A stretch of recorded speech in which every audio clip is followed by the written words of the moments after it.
Polls open in about 24 hours in this huge, high-stakes midterm election. And breaking news, the final CNN poll of where the race stands, here it is.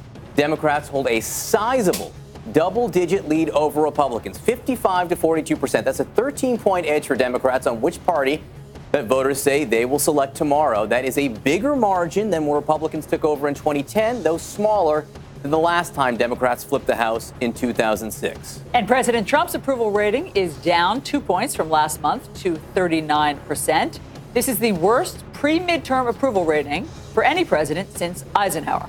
Democrats could benefit from a massive gender gap. Women favor Democrats 62% to 35%. Men are about evenly divided, 49% back the Republican, 48% the Democrat in their district. On the issues, health care is the big one with Democrats. 71% of Democrats consider it to be extremely important, compared with 37% among Republicans. For Republicans, 64% say immigration is extremely important. Just 44% of Democrats see it that way. 60% of Republicans call the economy extremely important. That is what some Republicans would like to see the president focused on. Politico even reports that Paul Ryan, the House Speaker, called the president, imploring him to focus on the economy and not immigration and divisive rhetoric. One senior Republican even told Politico, Trump is hijacking the election. But the president, he sees it differently. They all say, speak about the economy, speak about the economy. Well, we have the greatest economy in the history of our country. But sometimes it's not as exciting to talk about the economy, right? All right, joining us now, we have our CNN political analysts, David Gregory, Jackie Kucinich, Washington bureau chief for the Daily Beast, Scott Jennings, a former special assistant to President George W. Bush, and Bakari Sellers, a former South Carolina House member. We're going to need a bigger table, okay, before this is all over.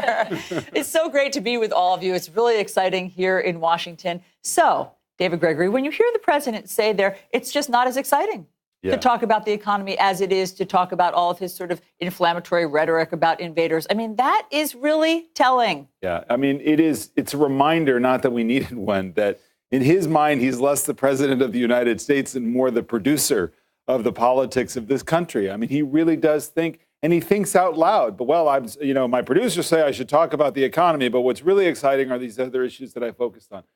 But, this is such a serious election because the country is so divided. There's so much money that's been poured into this midterm race, unlike anything we've ever seen before. And I was thinking about it. This is far more about who we are, what we're afraid of, than what we believe or what we think the government ought to do. It is a referendum on the president. It is a reflection of how people feel about his tone, about his leadership, and about what scares people in the country on either side. There's a lot of energy in either way. And we're playing on two different battlegrounds, right? So if you're a Democrat, you're those divisions that were really cemented, they were there already, but that Trump really cemented in 2016 are playing out here, where his strengths are in rural America, as opposed to Democrats who are playing in suburbs, closer to cities where they have advantages. All of that is on the table. Dan Balls, a friend of the Washington Post, wrote yesterday, this is an election about who we are. I think you're right. Jackie, I want you to look over to that side of the table. You have Democrat Bakari Sellers over there, Republican Scott Jennings. You look at our poll, a 13-point edge for Democrats. Which one of those guys would you rather be this morning? Oh, Bakari Sellers. So I think this poll obviously is better for Democrats looking at it, but I think it does depend on where you live. You mentioned the immigration issue. You can tell where it's working. Someone like a Marsha Blackburn in Tennessee is talking about immigration nonstop. In other places in the country, you won't hear that. You don't hear even Rick Scott talking about it as much as you do Marsha Blackburn. In the House, David Bratt, he's someone who's been he's in Richmond, Virginia, someone who's been a immigration hardliner. He's talking about it more. So I really, but in some of those suburban districts, you're not going to hear anyone talk about immigration. They're going to be talking about the economy. So I really do think, healthcare, of course, you're Democrat and some Republicans saying that they're going to protect pre-existing conditions, which, as we know, the bill they passed in the House did not. It really is going to come down to where you live and who you're talking to, particularly those suburban women with college degrees. Bakari, you're feeling good about being Bakari Sellers this morning. When is he ever not feeling good? But the problem, I think, for Democrats is that in the generic ballot, they win by a 13-point lead. But when you put an actual human being behind that D, a real person, it actually goes down. Yeah, that's why polls, and I think we all learned, because I think that the six of us here probably would have said, based on polls and other data and everything we knew in snapshots in time, 2 years ago today, that Hillary Clinton would have been president of the United States. And so we missed that, and we missed the surge. And I think that there's a lot of surge that we probably are missing in these polls. Many of that looks like 18 to 29-year-olds who are voting at unprecedented rates. But what I will say, and what I will push back on, is as much as people want to make this a two Americas type race, be cautious on that, because on Tuesday night, I think people will be surprised when Democrats win the governor's mansion in Ohio, when they win the governor's mansion in Wisconsin, when they win the governor's mansion in Minnesota.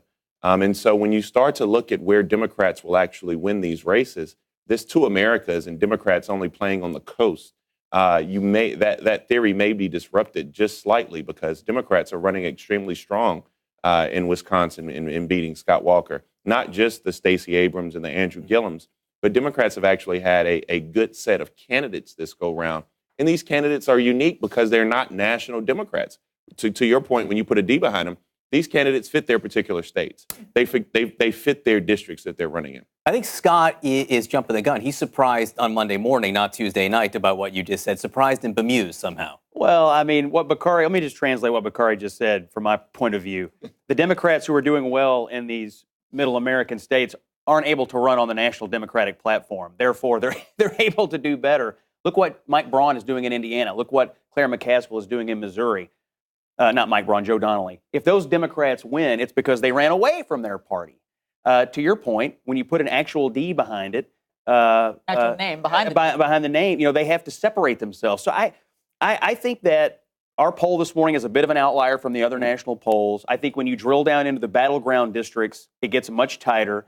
And I would just say about the economy for Republicans, it is the signature accomplishment of this administration. It is the signature accomplishment of this Congress. Why aren't they talking more about that? And honestly, I mean, look, I understand for intensity's sake, immigration does matter to some Republicans, but the economy is tied to health care. It's tied to how you feel about the future of the country. It's tied to so much of the aspirational messaging that you would want to be running on to close a campaign.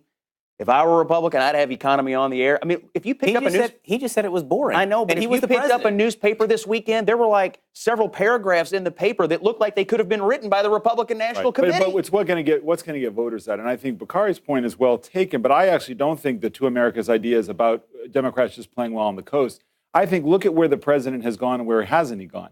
So if you have these suburban districts that are so close, where the president's so unpopular, he's basically ceding all of that ground. And where he's going are western states, rural areas, or states, if you look at the Senate map. I mean, in Missouri, where Claire McCaskill is having to talk about immigration because of the politics of Missouri, that's where he's trying to shore up support to try to keep the Senate in Republican hands, which he will no doubt define his victory.